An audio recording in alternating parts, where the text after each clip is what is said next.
नमस्ते, मेरा नाम ऋषि है और मैं ख़याल, कहानियाँ ये सब लिखता था। तो आज जो कहानी सुनाऊँगा वो एक प्रेम कहानी है और इस कहानी में जो प्रेमी का किरदार है वो मैं खुद निभाऊँगा। इसके अंत में आप लोग तय कर लेना कि ये कहानी काल्पनिक थी या सत्य घटना पे आधारित थी। तो मेरी ये जो प्रेम कहानी है ये ऑनलाइन शुरू हुई थी। इंस्टा में मैसेजिंग वगैरह कर दिया था, बातें-वातें हो गई, फीलिंग्स आ गई, फिर हमने कभी सोचा कि यार मिल लेना चाहिए, अभी इज़हार भी हो रखा है। अब ऐसा नहीं कि ऑनलाइन रिश्ता बना तो क्या नोक-झोंक नहीं होती, लड़ाई झगड़े नहीं होते। तो हमारे भी होते थे, मैं उसको मनाने की कोशिश करता था, वो नाराज़ रहती थी, मैं उससे पूछता था और फिर आखिर में कई बार ऐसे पूछ देता कि यार चलो यार अब बता भी दो, है क्या आखिर ये नाराज़गी का राज तुम्हारा? और वो कहती थी मोहब्बते बेशुमार तुम्हारा। तो आज की कहानी में ज़िक्र है 3 मुलाकातों का और इनकी ख़ासियत ये है कि इनके होने से पहले ही प्यार-ए-इज़हार हो चुका था। तो पहली बार जब मैं अपनी बंदी से मिला तो ऑफ कोर्स वो ना ही कोई एक अनजान इंसान थी और ना ही बस एक दोस्त। अब तक तो आप लोग समझ गए होंगे कि ये कहानी उस दिन की है जिस दिन ये कान्हा अपनी राधा से पहली बार मिला था। सुबह ठीक 6 बजे, सुबह ठीक 6 बजे नहाकर उसका ही गिफ्ट किया हुआ डेनिम जैकेट पहनकर घर वालों का शक गहरा करे ऐसी मुस्कान अपने चेहरे पर अपनी धड़कनों को बढ़ता महसूस करने लगा। घर वालों का शक इसलिए क्योंकि जो आलसी नालायक निकम्मा सुबह 9 के पहले बिस्तर नहीं छोड़ता, जिसका नाश्ता 11 से पहले खत्म नहीं होता, वो बस किसी से मिलने के लिए इतनी सुबह उठकर तैयार होकर नहाकर मुस्कुराए तो भैया दाल में कुछ काला है। तो बस घर वालों का शक हो रहा था, बट इस बीच मुझे कुछ चमका कि भाई एक चीज मिसिंग है, कुछ तो कमी है, और वो थी गिफ्ट।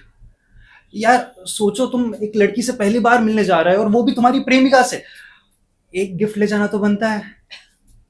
अब चूंकि मिलने की एक्साइटमेंट में मैं कुछ लिया ही नहीं उसके लिए गिफ्ट, और अभी समय भी नहीं था कि उसकी पसंद का कुछ ले सकूं।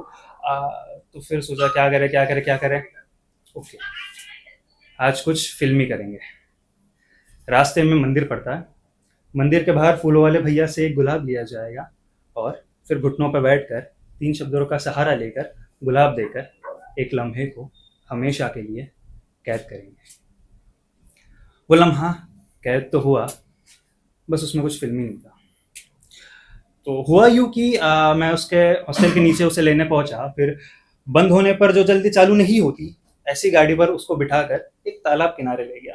फिर पता नहीं वहां इतना नर्वस कैसे हो गया कि आई लव यू कहने की जगह पे गुलाब दिखाकर मैंने उससे पूछ लिया, सुनो ये वाली फॉर्मेलिटी अभी करनी है कि बाद में? गधा है तू, जानता हूं मैं, होता है यार, फटती है मेरी, नहीं बोल पाता मैं, पता नहीं कैसे हो जाता है उसके सामने, बट ठीक है। फिर उसके बाद एक लंबी सी रोमांटिक जब हमने वॉक करी तालाब किनारे तो बच गया मैं, मतलब बातें बातें कर लेते अपन, तो सब सही रहा उस दिन। और फिर दूसरी मुलाकात के लिए थोड़ी हिम्मत भी मिल गई। दूसरी मुलाकात, इससे पहले आगे बढ़ू, बाय द वे, तुम में से कोई मैजिक में मानता है क्या? जादू, मैजिक, एनीवन एनीवन? वो भी नहीं मानती थी। मैंने उसे लाख बार समझाया कि यू ऐसे बिना मिले इतने आसानी से प्यार नहीं होता, हमें जो हुआ है उसे मैजिक कहते हैं। ये वही शिद्दत वाली चाहत है जिसकी वजह से हमें मिलाने के लिए ये पूरी कायनात एकजुट। पर वो है कि मानने को तैयार ही नहीं थी। कहती है तुम ना पागल हो, भरी दोपहर में 3 बजे बारिश कैसे हो सकती है? सही बोल रही, दिमाग भी मेरा यही कह रहा है कि भाई लॉजिकल बात कर, प्रैक्टिकल बनो, है कैसे बारिश? पर दिल, दिल निकम्मा नाला है, दिल कह रहा था कि आज बारिश होगी। तकरीबन 10 मिनट हमने वहां वेट किया, जब कुछ नहीं हुआ तो मूड खराब हो गया, बुरा लगने लगा, और फिर मैं वहां से चलने लगा। चलते चलते अभी भी इसी उम्मीद में कि आज प्लीज भगवान जी, आज इस सच्चे दिल की सुन लो प्लीज। और भगवान जी हमेशा मेरे साइड से। उस दिन पता नहीं कैसे, लेकिन बारिश की बूंदों ने हमारा पता ढूंढ लिया, और उसे उसे उस दिन पहली बार मैजिक का एहसास हुआ।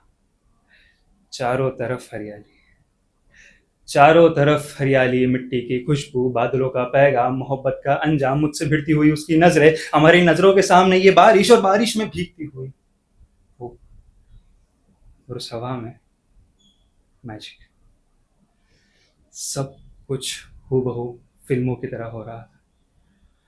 लग रहा था मानो जैसे इस मोमेंट में हमारा कोई मोमेंट बन जाए, इसलिए बादलों ने कोई जादू किया था। पर यार, बारिश के बादल तो काले होते हैं ना, घने काले, और ये अपने साथ अंधेरा लाते हैं। और इनसे जब अपेक्षाओं की बरसात हो जाए, कितना भी महफूज रखा तुम्हारा रिश्ता उम्मीदों की बाढ़ में बह जाए। तीसरी मुलाकात होने से पहले ही हालात कुछ इस कदर खराब हुए कि हम दोनों को लगने लगा, नहीं, बस बस अब और नहीं। मतभेद इतने बढ़ेंगे लगा नहीं था। हालात कुछ इस कदर खराब होंगे कभी सोचा ही नहीं था कि ऐसा भी दिन कोई देखना पड़ेगा, कभी लगा ही नहीं।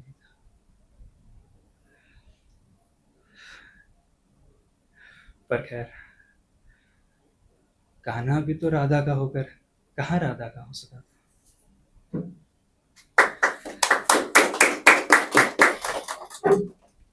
ब्रेकअप से पहले एक आखिरी बार मैंने उससे पूछ लिया,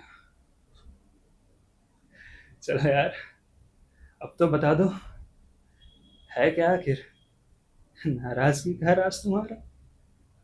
और उसने कहा, मोहब्बत है बेशुमार तुम्हारा।